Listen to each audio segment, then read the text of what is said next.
los aspectos de los desafíos clínicos que tenemos en cuanto a cómo hacer el diagnóstico de endometriosis. Vamos a tocar los siguientes temas. Bueno, ¿por qué es importante hacer el diagnóstico? ¿Por qué no está sucediendo? ¿Por qué no se hace el diagnóstico?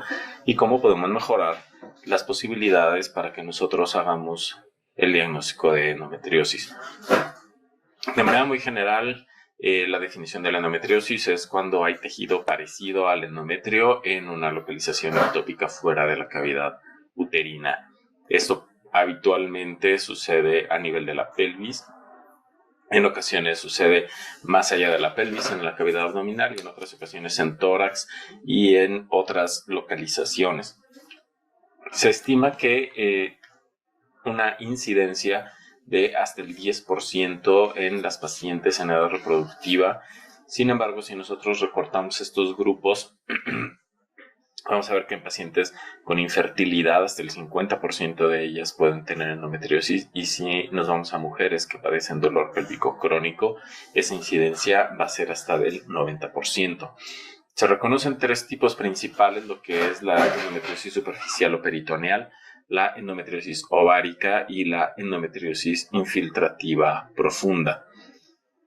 Nos vamos a enfocar principalmente a hablar de endometriosis ovárica e infiltrativa, que es los tipos de endometriosis que podemos diagnosticar por métodos de imagen. La endometriosis superficial son lesiones demasiado pequeñas, son lesiones peritoneales, y nos podemos diagnosticarlas por ultrasonido o por resonancia, aunque el ultrasonido es superior a la resonancia para detectar los marcadores blandos, pero eso no lo vamos a tocar en esta ocasión. Vamos a hablar de endometriosis ovárica e endometriosis infiltrativa. A mí en lo personal me preocupa más el diagnóstico de endometriosis infiltrativa, porque es el tipo de endometriosis que en ocasiones no se diagnostica tampoco en cirugía, y es frecuente que recibamos pacientes que tienen muchos síntomas, incluso después de una histerectomía, porque quedaron lesiones profundas en vejiga o en recto. Es por eso que me interesa mucho que mejoremos nuestra capacidad diagnóstica para este tipo de endometriosis. Ahora, la manera de presentarse desde el punto de vista clínico es muy variada. Se pueden presentar uno o varios de todos estos síntomas en la combinación que ustedes quieran, e incluso tenemos también a las pacientes que llegan asintomáticas o con síntomas muy, pero muy sutiles. Entre los principales síntomas, bueno, vamos a tener la dismenorrea, la dispareunia y la disquesia, que esta última es el dolor al evacuar, que habitualmente es un dolor que se presenta asociado al ciclo menstrual. En ocasiones, cuando hay dolor intermenstrual, principalmente asociado a la ovulación, la disquesia también se puede presentar en este momento. Podemos tener pacientes que llegan y nos refieran dolor de espalda, fatiga, disuria o incluso sangrado en la orina o sangrado en las evacuaciones asociado al ciclo menstrual. Habitualmente hay pacientes que llegan y su único motivo de consulta no es dolor, sino que es la dificultad para concebir. Dependiendo del sitio en el que tengamos las lesiones, podemos encontrarnos con síntomas todavía un poco más raros, como pueden ser las parestesias, las disestesias y las alteraciones a nivel muscular del tipo de la atrofia o las alteraciones en la marcha, que son habituales en las pacientes cuando tienen lesiones de tipo neurológico. Pacientes que a veces tienen náuseas o vómitos incontrolables durante la menstruación. Estos se presentan habitualmente por implantes profundos en intestino delgado, y en ocasiones hemos fallado para reconocer un cuadro de oclusión o suboclusión intestinal asociado a endometriosis. Y bueno, los dolores en los hombros que se pueden presentar en las pacientes con endometriosis diafragmática, y ya ni qué decir de los dolores asociados al síndrome de endometriosis torácica. Y bueno, además de, no está mencionado aquí, pero muchas veces las pacientes se presentan con sangrados muy abundantes. Ahora, ¿por qué es importante hacer el diagnóstico? Bueno, tenemos que detectar oportunamente la enfermedad. Se reporta a nivel mundial un retraso diagnóstico promedio entre 8 y 12 años. Esto sucede por diferentes motivos que vamos a analizar más adelante, pero al fallar en la detección oportuna de la enfermedad, estamos fallando en darle a una paciente que está en el momento más importante de su vida, en la etapa productiva, en su etapa de reproducción, en la etapa en la que tiene la edad para involucrarse en más actividades de ocio, de academia, de trabajo, la tenemos con una enfermedad que la incapacita físicamente o por dolor y que tiene una repercusión emocional importante. Entonces tenemos que ayudar a esas pacientes a detectar oportunamente la enfermedad para comenzar un tratamiento oportuno. Es muy importante también hacer una planeación prequirúrgica porque la severidad de la endometriosis en muchas ocasiones no va a tener una correlación con la intensidad de los síntomas, y de repente una paciente que está con síntomas muy leves va a tener una enfermedad severa y necesitamos planear tanto los tiempos de cirugía, el equipo quirúrgico, materiales y todo lo que se requiere para tratar a una paciente con una endometriosis severa. Esto sobre todo para evitar las sorpresas durante la cirugía, y aquí me gustaría invitarlos a pensar con qué frecuencia les llega a suceder que entran a una cirugía y se encuentran con muchas cosas que no sabían que la paciente tenía, como adherencias fuertes o adherencias extensas, una pelvis congelada, un nódulo en el recto o lesiones en el apéndice, en el ilion. Es importante evitar las sorpresas durante la cirugía. También es importante hacer el diagnóstico para hacer el seguimiento, ver cómo ha evolucionado nuestra paciente en cuanto a si tiene dolor, en cuanto a si ha podido embarazarse. Todos estos factores son importantes, y también tenemos que tener la posibilidad de detectar patología concomitante. Ahora, pasando a ¿cómo vamos a lograr todo esto? ¿Cómo vamos a hacer el diagnóstico de endometriosis? Bueno, existen las guías de los organismos internacionales como el Colegio Americano de Ginecología y Obstetricia, que tiene su guía actualizada en el año 2022, en donde se menciona que el diagnóstico definitivo solo se puede hacer viendo al microscopio las lesiones extraídas durante una cirugía. Y si nos ponemos desde un punto de vista muy purista, sí es cierto, pero lo que nosotros queremos es poder hacer un diagnóstico más oportuno de nuestras pacientes, y para esto podemos apoyarnos de estudios de imagen como ultrasonido, resonancia magnética. Aquí se menciona la tomografía también, pero aquí yo no me parece que sea muy recomendable, pero nos mencionan que solamente en la presencia de una masa anexial. Ok, sé que las masas anexiales son fácilmente detectables en cualquier modalidad de imagen como ultrasonido, tomografía o resonancia, pero no es la mejor manera, o no es la única manera, o no es el único escenario clínico en el que vamos a poder usar los métodos de imagen. Podemos caracterizar endometriomas muy bien por ultrasonido, y también más adelante en la misma guía nos habla de que el ultrasonido transvaginal es la técnica de elección para detectar la endometriosis infiltrativa de recto y tabique rectovaginal. Aquí habría que hablar de que podemos detectar endometriosis infiltrativa en más órganos, además de estos que se mencionan aquí, y que la resonancia magnética se debe de reservar para casos con resultados equívocos con el ultrasonido.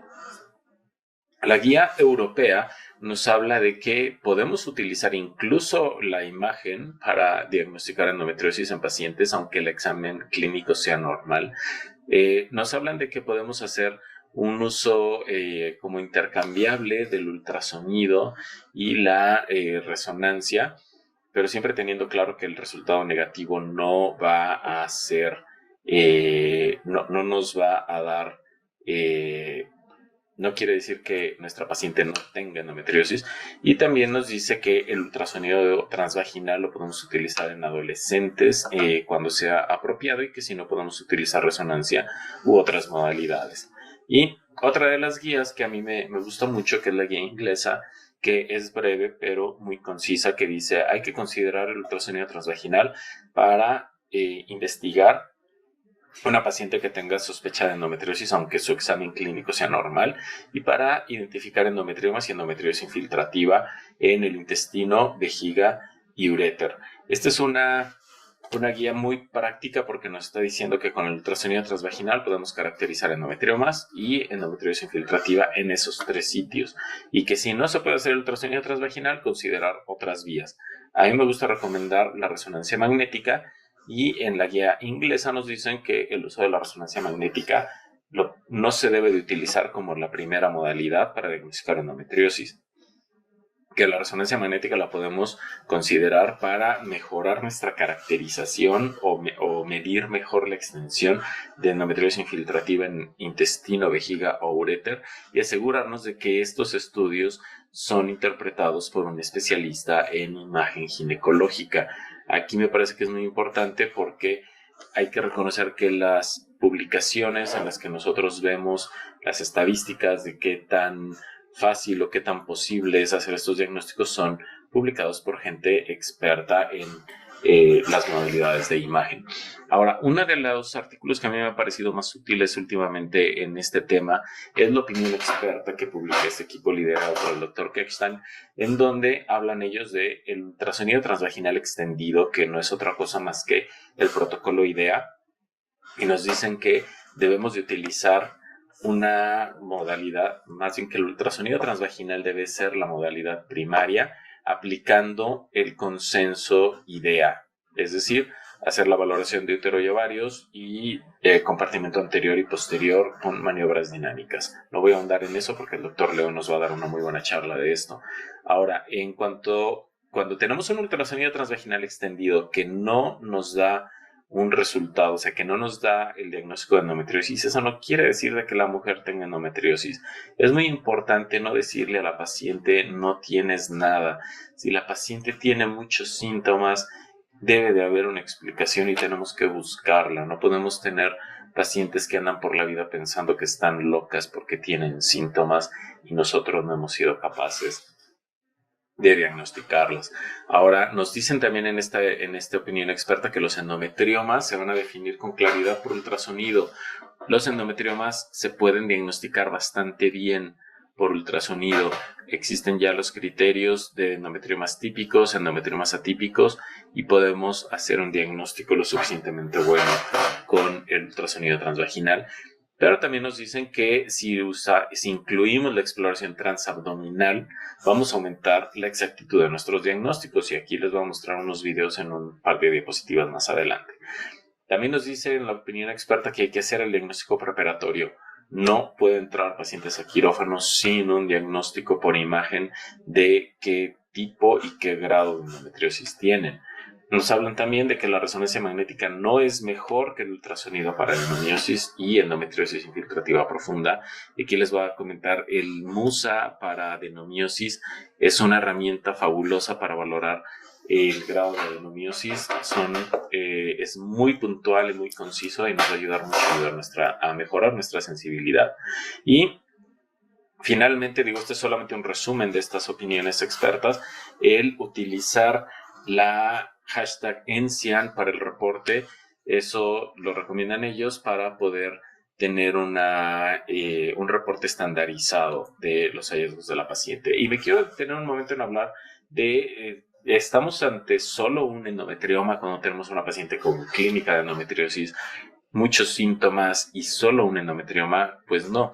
En este artículo que publicó el doctor Chaprón, se menciona o se establece que la presencia de un endometrioma es un marcador de mayor severidad de la enfermedad. Las pacientes que tienen un endometrioma van a tener un mayor número de lesiones de mayor severidad, y tienen hasta un 34.5% más riesgo de tener lesiones intestinales y un 8.6% más riesgo de tener lesiones ureterales. Entonces, ¿qué sucede aquí? El hecho de que encontremos un endometrioma nos obliga a hacer una búsqueda de endometriosis infiltrativa profunda en recto y urétero. Aquí es en donde se aplica esa cita de que la endometriosis es la punta del iceberg, el endometrioma es la verdadera punta del iceberg, y eso nos obliga a buscar más allá. Les voy a presentar nada más un caso. Este es un caso que vi recientemente. Una paciente que llega con un endometrioma y vemos que, bueno, sí, a la exploración vaginal vemos una lesión 4.3 centímetros en el ovario derecho. A la hora de que hacemos la exploración por vía vaginal, vemos que hay una lesión de endometriosis infiltrativa profunda en el recto. Pero ¿qué pasa cuando hacemos la exploración transabdominal? Nos encontramos en el sigmoides con un nódulo de endometriosis infiltrativa. A estos nódulos yo les llamo gusano quemador. Acuérdense que siempre que vemos lesiones tenemos que hacer una medición en 3 planos ortogonales. Tenemos que ver más o menos el porcentaje de la circunferencia que toma y tenemos que tratar de definir con la mayor precisión que podamos si está invadiendo la totalidad de la muscular. Eso fue a nivel de sigmoides en esta paciente. Luego me voy a revisar el ilion terminal. Aquí tenemos el psoas, el músculo ilíaco y los oblicuos, y en la topografía del ilion terminal aparece un nuevo gusano quemador, un nuevo nódulo. Si se fijan ustedes, es un ultrasonido convexo, de un transductor convexo. Sí nos gusta mucho utilizar el transductor lineal para este tipo de exploraciones, pero vean ustedes que con el transductor convexo, aunque sea de menor resolución, podemos detectar las lesiones y definir muchos detalles de las mismas. Ahora, ¿qué dificultades tenemos para llegar al diagnóstico? Bueno, la primera es la normalización de los síntomas. Andan por ahí cualquier cantidad de mujeres que han escuchado de sus madres, de sus abuelas, de sus farmacéuticos, de sus vecinos, de sus primos, incluso de más de algún médico, que todo lo que le sucede es normal. El dolor al tener relaciones es normal, el dolor al menstruar es normal. Tenemos que evitar seguir con esa tendencia. Sabemos que la presentación puede ser muy variable. Ya vieron todos los síntomas que puede haber en cualquier combinación. Y también una de las dificultades para llegar al diagnóstico es que la visualización de las lesiones puede ser difícil. Se necesita un entrenamiento en ultrasonido transvaginal, e incluso los cirujanos necesitan un entrenamiento para poder detectar estas lesiones a la hora de hacer una laparoscopía. ¿Cómo podemos resolver esto? Utilizando los consensos, unificando la nomenclatura y extender nuestro campo de visión, en especial nosotros como sonografistas, para ver más de estas lesiones. Tenemos que establecer mayor comunicación con los cirujanos para que nos retroalimenten acerca de cómo están ellos viendo las lesiones que nosotros estamos detectando con el ultrasonido. Tenemos que ayudar a preparar a nuestra paciente, explicarle que va a ser una exploración más larga de lo habitual, que es una exploración que puede generarle dolor y que es demandante técnicamente, obviamente para el sonografista e incluso para la paciente se requiere que coopere mucho, pero es muy importante porque es el principio de tener una cura a su enfermedad. Y también tenemos que hacer reportes más extensos y más detallados para mejorar la interacción con los médicos. Ahora, en este artículo en el que se dedicaron a diagnosticar el error en el diagnóstico, aquí tuvieron es una encuesta de pacientes que las preguntas iban dirigidas a ver cómo había sido su interacción con los médicos. Estas pacientes en promedio tardaron 4 años en ir a buscar ayuda una vez que comenzaron con sus síntomas, y lo verdaderamente triste es que desde que comenzaron con su primer consulta a que llegaron al diagnóstico pasaron 6 años y medio. Nosotros probablemente no podemos hacer mucho acerca de cuando llega la paciente después de que comienza con la sintomatología, pero sí deberíamos de mejorar este número. No puede pasar tanto tiempo a que diagnostiquemos a una paciente. ¿Y esto por qué sucede?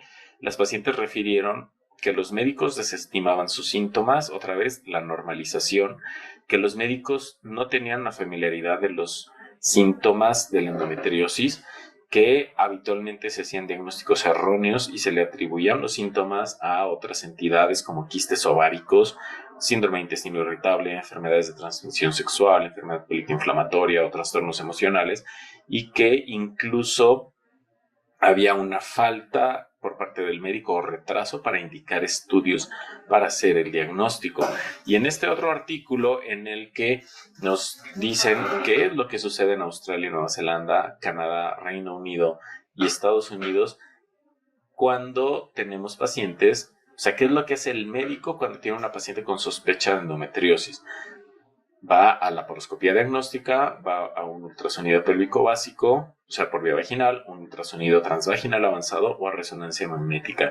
Y los resultados son tristes porque vemos que el uso del ultrasonido transvaginal avanzado no llega al 50% en ninguno de estos países y la resonancia magnética también tiene un uso muy limitado. En el Reino Unido es en donde lo utilizan más, pero todavía en muchos lugares se apoya primordialmente en la laparoscopía y en el ultrasonido básico, y sabemos que el ultrasonido transvaginal básico no nos va a permitir detectar muchas lesiones. ¿Y qué pasa cuando esa paciente ya tiene un diagnóstico por laparoscopía de endometriosis infiltrativa profunda? Seguimos apoyándonos demasiado en el ultrasonido transvaginal básico. Hay un poco de mejoría, aumentan un poco los números en cuanto al uso del ultrasonido transvaginal avanzado, aunque no en todos lados. En Canadá, por ejemplo, lo utilizan en el 16% cuando ya hay un diagnóstico, y cuando no hay un diagnóstico lo utilizan en el 27%. Y ya comenzamos a utilizar un poquito más la resonancia magnética y entonces ya comenzamos a pedir interconsultas a coloproctología y a urología. Entonces, ¿cómo vamos a mejorar la posibilidad de hacer el diagnóstico? Bueno, primero tenemos que tener sospecha clínica, tenemos que tener muy claros cuáles son los síntomas de la paciente que llega con endometriosis, y tenemos que tener claro que tenemos que hacer una investigación de esa paciente. Tenemos que tener una buena máquina de ultrasonido y saberlo usar muy bien. ¿Por qué? Porque necesitamos mejorar mucho la calidad de imagen a la hora de revisar compartimento anterior, posterior. Ahora que estamos revisando parametrios, tenemos que saber usar muy bien la máquina, tenemos que extender la exploración, no podemos quedarnos con exploraciones de útero y ovarios, no podemos quedarnos con exploraciones por vía vaginal, tenemos que empezar a hacer exploraciones por vía abdominal también, sobre todo buscando hidronefrosis. Y además de que sería muy bueno encontrar las lesiones que les mostré hace un momento en ilion terminal o en sigmoides, también necesitamos detectar la hidronefrosis ocasionada por endometriosis. Las pacientes con hidronefrosis por endometriosis no van a tener cólico renoureteral. Esas pacientes no van a llegar a urgencias con un cólico renoureteral. Esas pacientes van a llegar al consultorio del ginecólogo a quejarse de dispareunia o de dismenorrea, y tenemos que asomarnos a revisar los riñones y tenemos que hacer la exploración en condiciones óptimas. ¿Y a qué me refiero con esto? A que tenemos que hacer ultrasonidos con preparación intestinal. Recuerden, la endometriosis no es una enfermedad que se opera o que se diagnostica en una urgencia. Tenemos que ayudarle a la paciente a estar bien, a darle analgésicos, y tenemos que prepararla para su exploración abdominal. Esto lo puse porque me acuerdo mucho de la película de Matrix, cuando llega Neo y dice: yo no veo nada ahí. Así sucede al principio cuando uno empieza a hacer ultrasonidos para endometriosis. Cuesta mucho trabajo ver la patología, pero igual como le sucede a Neo en la película de The Matrix, de repente dice: me hizo un clic en la cabeza y ahora lo veo todo. Así va a ser ustedes, de repente les va a hacer clic, y conforme vayan explorando más y más pacientes van a ir encontrando el gusano quemador en todos lados. Ahora, ya para concluir, hay que saber reconocer los síntomas. No normalicemos, todas las pacientes merecen que nosotros escuchemos sus síntomas y que hagamos caso. No podemos desestimar los síntomas de las pacientes. Tenemos que extender nuestra exploración más allá del útero y los ovarios si queremos empezar a detectar más endometriosis. Tenemos que preparar a las pacientes, prepararlas en el sentido emocional. Hay que platicar con ellas unos minutos antes de la exploración, hay que darles información para que sepan de qué se trata, hay que darles un laxante y hacerles un enema una hora antes del estudio. Bueno, el laxante es un día previo hacer el enema, aunque sea un microenema, pero asegurarnos de que vamos a encontrar un recto vacío para poder mejorar nuestra capacidad de detección. Tenemos que trabajar en equipo. Ya no podemos trabajar radiólogos, ginecólogos, sonografistas, cada quien por su lado. Necesitamos trabajar en equipo y en estrecha comunicación para evitar las sorpresas en las cirugías. Les mando un afectuoso saludo desde la ciudad de Guadalajara y continuamos con la siguiente plática dentro de este webinar. Muchas gracias.